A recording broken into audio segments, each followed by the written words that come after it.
And in California, Bay Area Rapid Transit Police thwarted an expected protest at a train station in San Francisco. How? By cutting off cell phone service. Well, BART officials told KTVU's Eric Rasmussen that it was a small sacrifice for safety. But some passengers, they worried, could have made a real emergency even worse. With a small army of police on the platform at BART's Civic Center station and even more officers on standby above ground, authorities shut down a protest before it even started. The goal to avoid a repeat of this scene last month when another protest over the BART police shooting of Charles Hill quickly got out of hand and disrupted service system-wide. This time, the planned demonstration never happened, even though we found at least one man who admitted he was there for the protest. So what's going on? Where is everybody? You never know.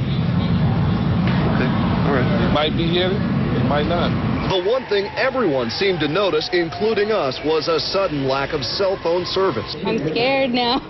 Especially when some realized it was not a random outage. If you can't get any cell service and something happens, what are you going to do? Absolutely nothing. Actually, the media relations people made that decision. But at this late briefing, we had a tough time getting answers about why BART made the decision or whether the tactic has ever been used before. I don't know. I don't know because the tactics that the cops use, I'm not always privy to. He specifically said it was the public relations department that made the decision to turn off the cell service. We suggested it. Casey Jordan is a contributor to In Session on CNN's sister network, True TV, and she joins us now from New York. Casey, good to see you. BART officials say that police, good to see you.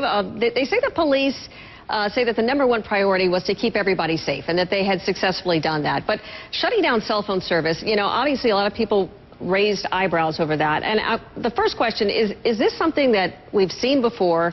Is it legal? Well, I haven't been able to find another incident in which this has happened. I think perhaps it is unprecedented, and yet that's how these legal issues do come to light and get debated. Whether it's legal or not, it hasn't been tested in the courts. Public safety exceptions or encroachments on our personal freedoms do happen.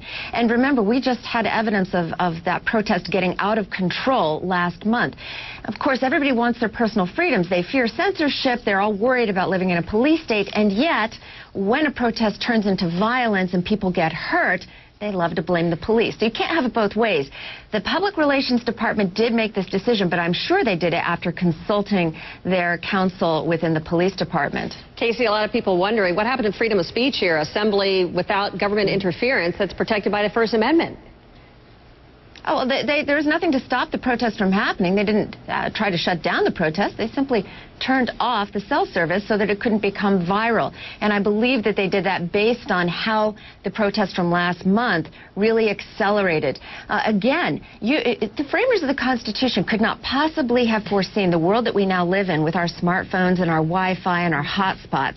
The bottom line is it was a lot different 200 years ago when your protest was standing on a soapbox on the street corner.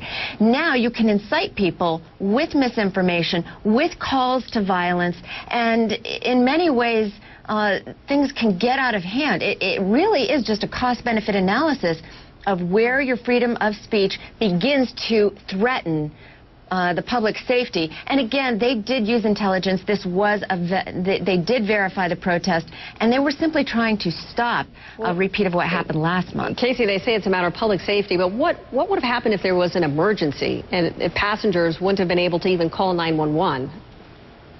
That's a great question, and you have to ask yourself, do you have a fundamental right to cell service? I mean, how did the world work before 911?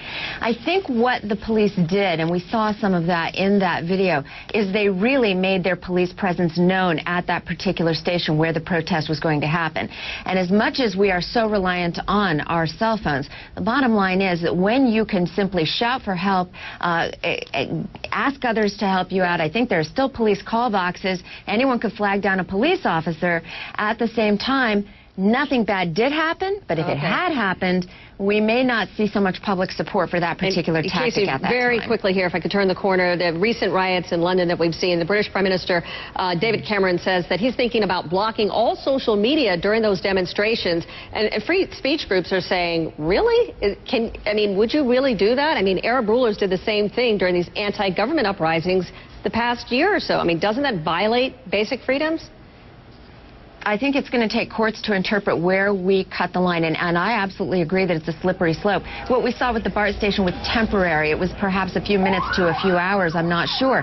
But doing it as total public policy, where it is unbridled censorship, where you're shutting down things, and only the lawmakers at the helm are deciding for how long and for what purpose, that is dangerous. And so civil rights advocates argue that we could end up living in a police state if this policy starts encroaching on our personal freedoms, and yet everybody wants to be safe. I think it's going to end up in the courts, and they will be the final determinants of what the state can and cannot do. All right, we'll be following that. You as well in the courts. Thank you so much, Casey. Have a good weekend. Absolutely.